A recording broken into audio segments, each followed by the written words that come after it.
get into What the Music. I am extremely excited, as always, to bring you guys the latest and greatest in music. And boy, do I have the latest for you as I am talking with the band Mercy. And with me, I do have Mercy and Sunny from the band, both guitarists as well. Welcome to the show, guys.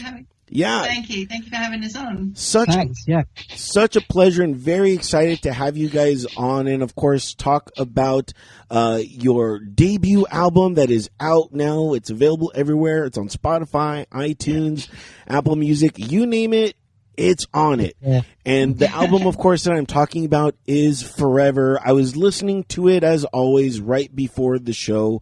I got a few spins in it because it clocks in at about 24 minutes, which is amazing because it's a fast, quick turnaround. And this is nothing against bands that do have longer form albums, but this album, it just tracks, man, and it just makes you want more with that. Was that intentional, or did that just happen by accident? Pretty much. I didn't want anything too long. I wanted songs that all made sense together as well. So, those 8 tracks kind of all worked well together, and that was it, really. Yeah, it was really fun, and I do enjoy that beginning introduction of creating that storyline of being married. And I know this is a little bit off subject, but I know that you are married, so so just that introduction too, it was a little odd because I'm like, man, like I know she got married later on in life, and so does that introduction still resonate with you, or what does that introduction now become? It's kind of about loving myself, really. And I think Forever really speaks that, my love will reign again. And it's about loving myself and like bigging myself up. So it's kind of like a marriage with myself, I suppose, like really. We do have Sunny with us, who is the guitarist as well. And tell me about, were you instrumental in creating that wedding riff, Sunny? No, that was definitely Mercy's work. She comes out with some awesome riffs. I remember when we actually first met, because we both worked at the same institution. I won't mention the name. Both our states. Back in a long time ago, and we met up again via mutual friends. Yeah, and we ended up hanging out and having a jam, and then Mercy had the songs already kind of tracked demo level. And said, look, I want to put this band together. I want to get on board. I need a guitarist. Are you interested? I literally listened to it like in one go and was like, I'm in. For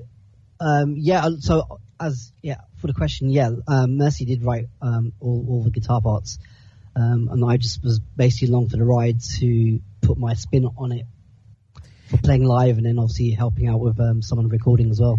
And tell me about putting that spin on it, because these guitar riffs and the whole guitar sound of you guys is very driven, and I really dig it and enjoy that. Was that a tedious element that you had to go into, or what was the thought process? Because it sounds pretty cool. Obviously, the parts were kind of Mercy had already written the parts, so it was mainly just the fact of mainly playing them live and getting that raw dual guitar, like heavy riffs, being able to then come out when playing live. And so, like solos and stuff, we were splitting those, weren't we? We kind of do like a call and response thing, like in Damage. There's a few things that we sort of complement each other. Like it's even on Gabriel, we've got like a 2-part harmony, which is which. I think it's one of my favorites because it's especially playing live, because we get to interact with each other a lot. We make sure our stage live shows are really interactive, and I think that the music helps because, one, it's fun to play, it's great to play. It's not just like you're just chugging some chords, but you've got some serious riffage. and also like with Holly, our drummer, who's just an absolute beast. Yeah. She's behind crazy. Me, like she's amazing. You jump off stage, man. You wanna just stage dive. Yeah. The whole album is completely rifftastic. And what you guys are doing, and make sure to go check out Forever, which is out now. For more information, go ahead, check out the band at officialmercy.com.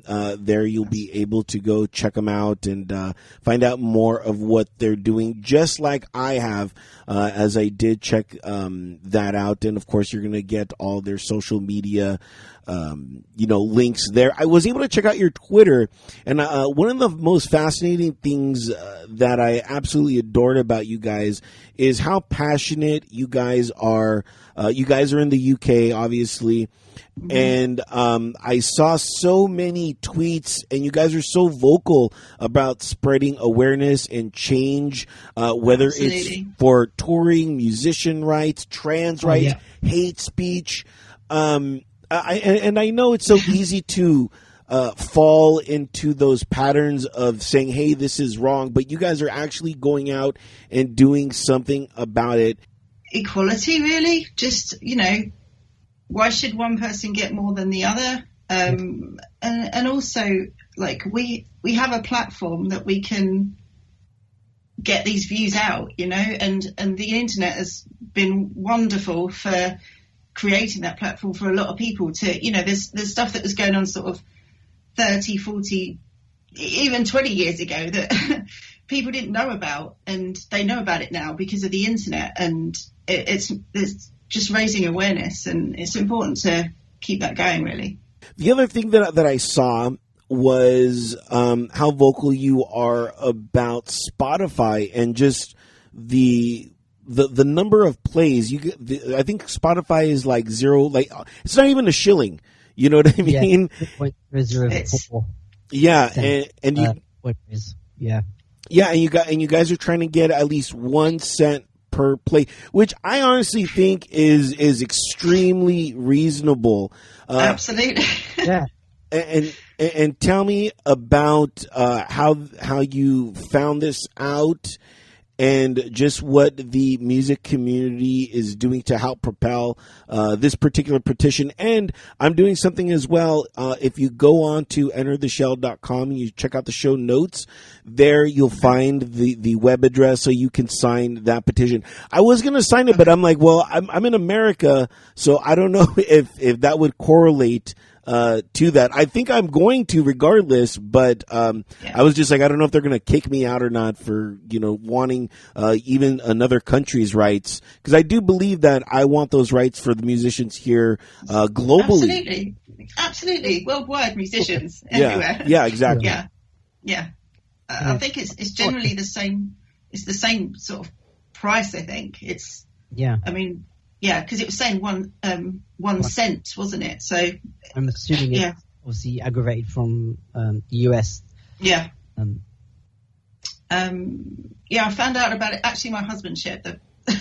That's what I saw. So that's how I saw it to begin with. But I was kind of loosely aware. I've seen things flying about before with Spotify and quite a lot of the streaming websites. Actually, I'm not going to name them all, but there's quite a lot that pay little to very, very nothing, and you have to get sort of tens and thousands of plays to even get like $1 or something. So it's I'm the same as Mercy. I found out about it a few days ago, and I had a good read up on it as well before I signed it. I had a good read up on it. Well, this is just as Mercy said, unless you're getting some serious streaming views and plays, you ain't getting nothing.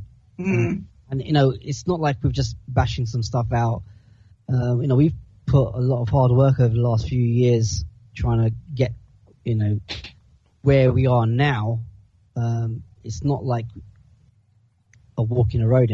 I get it, and I do hope the people do listen, and this does well for not only the musicians, but globally, all across every platform. And musicians, you guys put in so much work to create one song and then to create an entire album.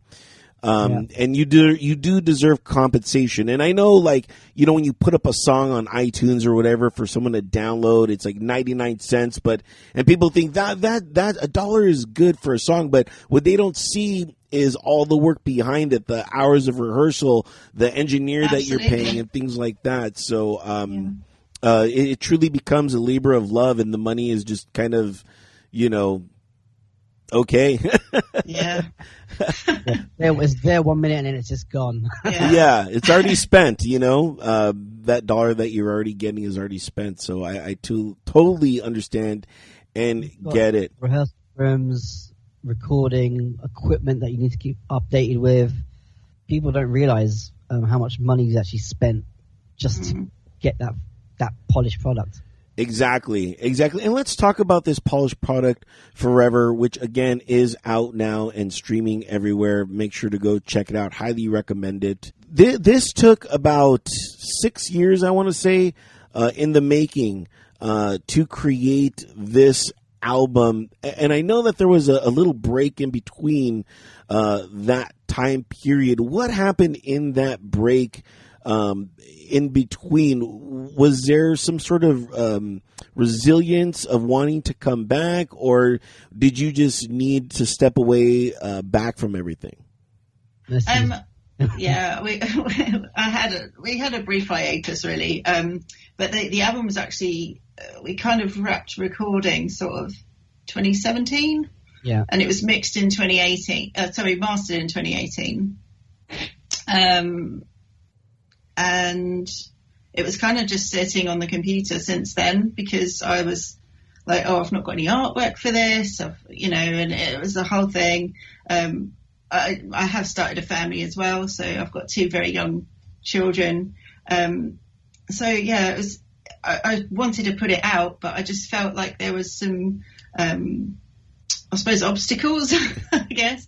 But yeah, I just kind of, towards the end of last year, the whole pandemic thing and lockdown, and I was just like, I'm getting this out. I need something positive, and now is the time. I'm doing it. So yeah, I just sorted everything out, did the artwork myself, and yeah. Well, I'm glad you did. And again, this album, it feels like it was literally written like 2 months ago. You know what I mean? So I guess what I'm trying to say is it's very timely.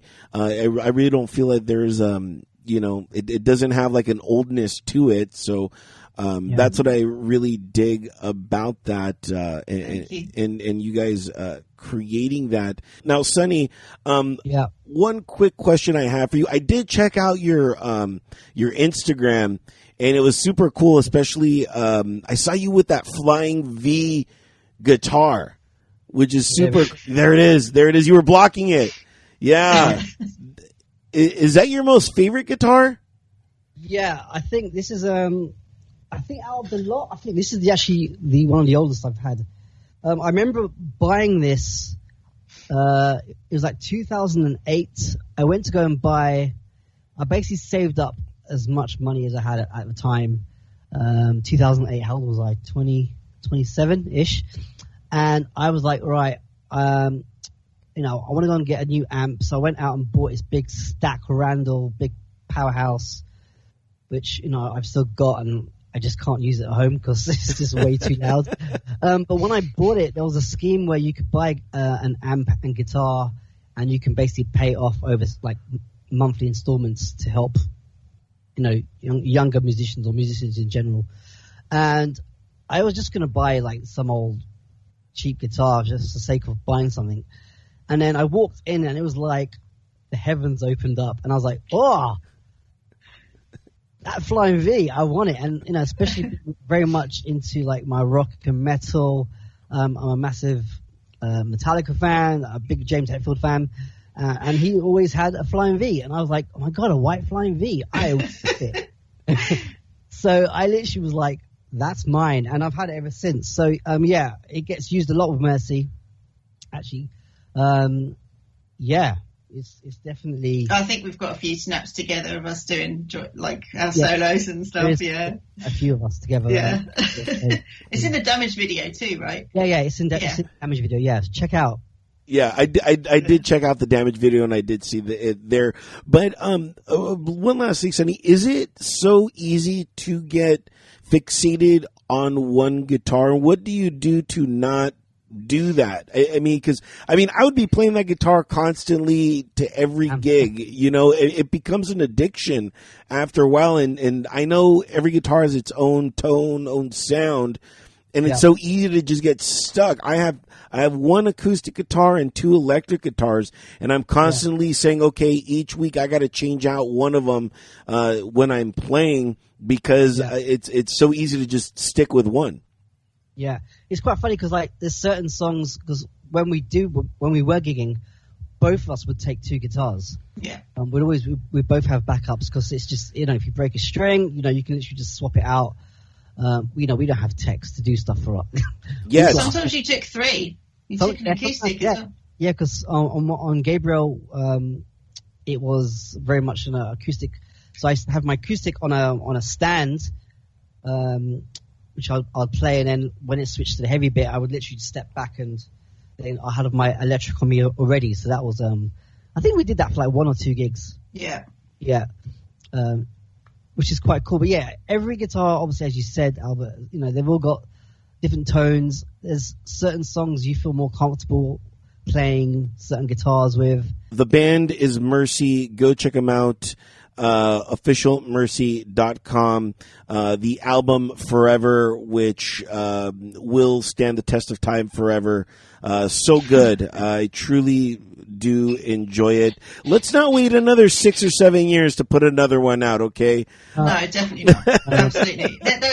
There is another album coming. Well, there's at least an EP. I'm in the process of recording it right now, so... Right. I'm very excited to hear that. But one last thing before I let you go, and that is, in writing songs, I know it's those dark places and those emotional levels that, propel people to write. But at the same time, it seems like you're happy. Are you fearful of that? Because, and I know it sounds so like a ridiculous thing, but, I know that people like to use all that stuff, but I mean, I think you can write when you're happy too. Do you feel that you have to have those dark times to write? I generally do work really well off those dark times. I kind of just delve into it, and I just that's when all my lyrical inspiration comes. Music, I just that can come whenever. I can write happy songs, sad songs. That could be whatever mood I'm in. That's fine. But lyrically, I feel that I probably do need to be in a dark place for it to keep flowing. I have written happy songs too, not many, but a few. But I did have a pretty bad year the last 2 years. A couple of years, should I say, not a year. And the pandemic just kind of added to it. So there's some more material. Well, I guess I'm glad. I mean, yeah. I do hope that the people out there do listen to it and they buy it instead of streaming. They buy it. And help you guys out. I know, being a musician right now is tough. And if you want to help musicians, buy their merch. That's the easiest way you could do it. Or, as always, just share their link and spread the word, whether it's through YouTube or whatever. Help these musicians out during this time. Truly appreciate it. Thank you guys so much for coming on the show. Thank you so much for having us on. Yeah. Really loved it. Yeah. And please, next time your new album comes out, please keep me in mind. I would truly love to hear it and have you guys on. Truly appreciate it. Again, the band is Mercy. Please go check them out. Officialmercy.com. And we're going to leave you now with okay, it's weird because I wanted to play Gabriel because I did enjoy that song, and I know but the other song that I really liked was "Cut It Out," I'm glad that it was on the tracks that I wanted to play. Okay. But we're gonna leave now with "Cut It Out," and again, thanks to my band. I want to be in your band. But all right, deal, guys. I'm in the band. But again, the album is Forever, and this is the track "Cut It Out." This is not as perfect